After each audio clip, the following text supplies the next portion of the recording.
everyone, it's Liz. I'm going to show you today how I store my PDF patterns. Lots of people seem to have different ways of doing this. I'm just going to show you my way and yeah, let's get started. So this is my Google Drive where I store all of my PDF digital copies. I keep them organised by whether they're an accessory, an adult garment, a historical garment or kids garment. If we just click into adult, I then coordinate them by category.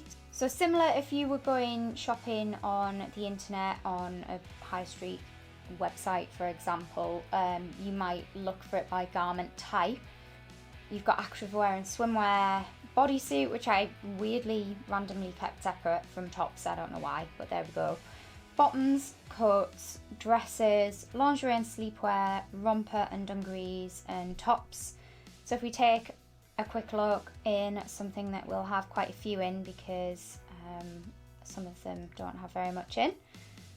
I have them then all stored by who makes it. Actually, in this case I don't, but I have it all stored by who makes it, and then it tells you what it is and what the name of it is. So for example, that one's by the designer New Horizons and the name of the pattern is Tammy and it's a hoodie. That one is Patterns for Pirates and that's Across My Heart Cami. So it should be self-explanatory, I think. Some of them kind of cross over, so if I go back into tops, this one at the bottom, I Am Irma. I Am is the pattern company and Irma is the pattern name. That's actually a dress as well. So, you know, that might get a bit confusing in the future, but hopefully I'll remember where I've put it. So yeah, that's how I store everything. I generally don't print something off unless I need it, because otherwise it's a waste of paper and there might be things that I'll print off that I'll never get around to making. So I'm using a new camera setup today. I hope it's okay. It's a new mic, it's a new camera. I just hope that this footage is going to turn out well. I'm going to show you how I store the printed versions of my PDFs first. I've seen people print them out and roll them up. Some people hang them. I am a folder. So you might recognise this pattern. I recently made this and posted it over on my Instagram. So this is the I Am Merlin pattern. I have all of my adult patterns printed out and I keep them in these kind of popper folder things. So you might be able to see.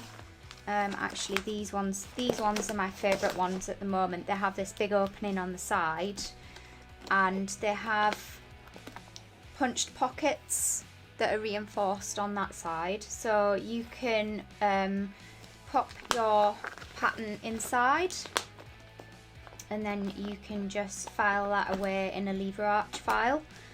I have all of the patterns that I've printed out, I have in here. I have a stack of them over on the floor as well. I'm waiting for some new lever arch files to come.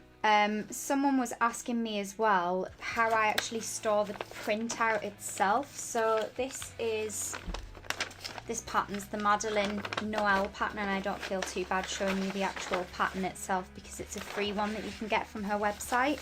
But basically what I'll do is I will usually print out and glue the pattern pages together and then I'll just trace off the size that I need.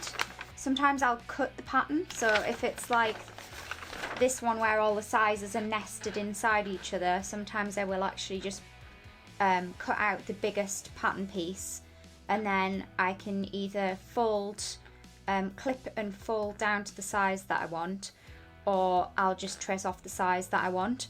It's less of an issue with adult patterns because I find that once I have printed and cut the size that I need, it's usually just the size that I need for me, whereas when it comes to kids patterns, that's when I really like to keep the original and trace off only the size that I need, because kids grow, and before you know it they're in the next size. So I have all of my, or a lot of my adult garment patterns in a lever arch folder. If you can't read that, I don't know whether you can or not, that says adult.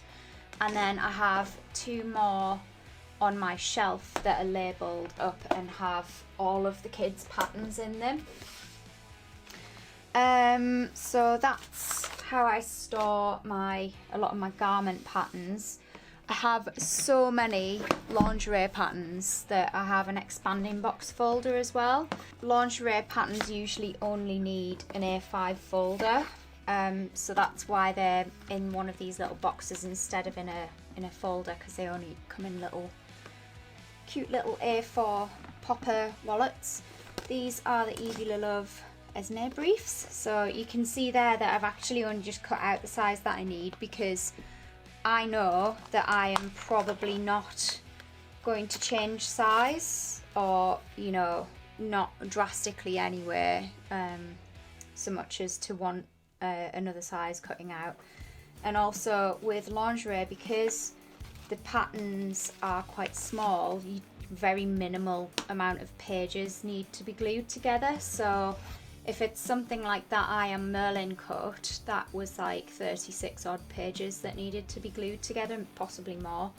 Whereas with these, like maybe 3 or 4 pages to be glued together. So I don't mind cutting them out and then having to print and print and stick them again another time if needed. So yeah, in this one is all my lingerie stuff. It's all labelled with pattern maker and the name of the pattern, and usually a sort of description of what it is as well.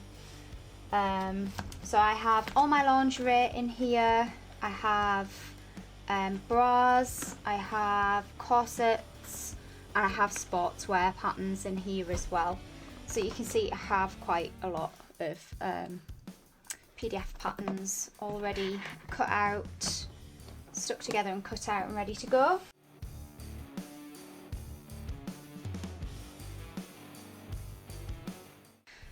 So one thing I will do, if I do feel like it's a pattern where I'm going to need adjustments, or I'm going to need a bigger size in the future, I'll print off a pattern. So this is a Nora underbust pattern by Arania Black. It's a corset pattern, and she does a lot of free corset patterns, so you might want to check her out if you're interested in that. But corsets require a lot of tweaking, and sometimes for me things like leggings also need a lot of tweaking. So I will use something called Swedish tracing paper, which is kind of, it looks a bit like interfacing, but it's more papery than that. It's a strange thing, but anyway, it's not that cheap. It's about £15 for 10 meters, but I find this stuff invaluable.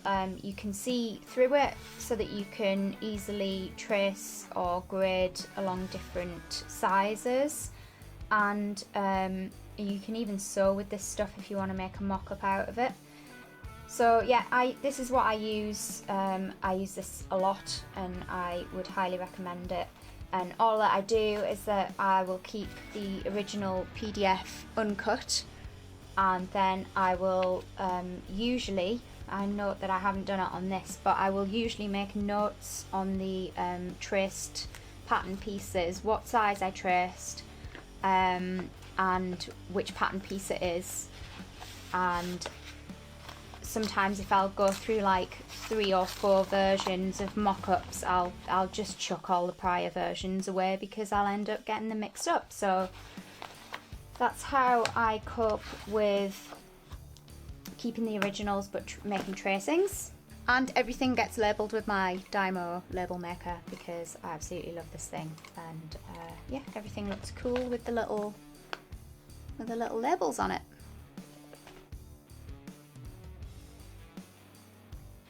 So that's it really. Basically, if I get a new PDF pattern, I will download it straight away and store it on Google Drive, and that's where all of my digital versions go.